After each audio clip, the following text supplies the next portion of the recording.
This is Nick Kinney with the North Plains Groundwater Conservation District. It's the end of September and we've conducted a personal field day and now conducting a virtual field day as a series to get the information out on what we're working on.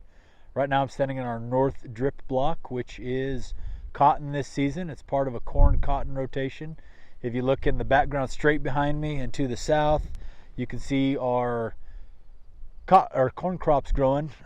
This corn cotton rotation has been back and forth and back and forth. We're in our 5th season of doing this, and so it's time to report some of those findings on the big scale.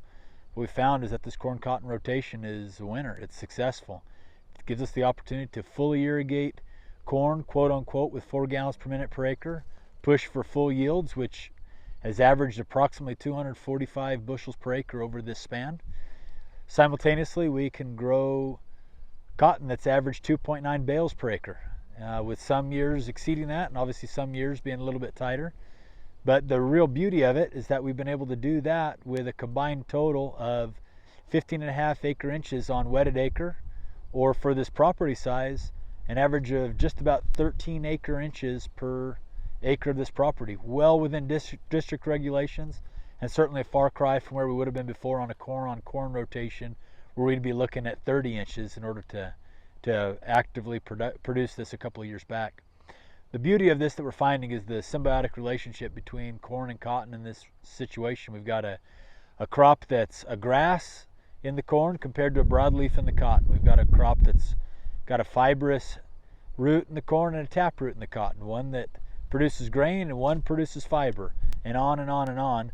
The real bit of it that's exciting is that the corn, we can manage it as successfully as we want. Right now we're putting a late irrigation on this corn that brings us up to 22 inches of total water this year, knowing that any of that water we leave behind in the corn crop is going to be there next season for the cotton crop. And that's proven to be the pattern that really is the story to tell about this corn cotton rotation, is we have the flexibility to manage corn to be as successful as possible and then run this scavenger cotton crop behind it and manage it in a way that it can be as successful as possible, since we're spending most of our effort there trying to manage the height and vegetative growth of the cotton.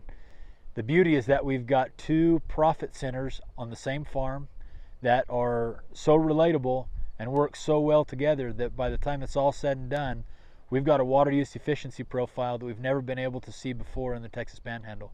This corn and cotton rotation that we've proved out on the Water Conservation Center is vital and lasting. It's a great program.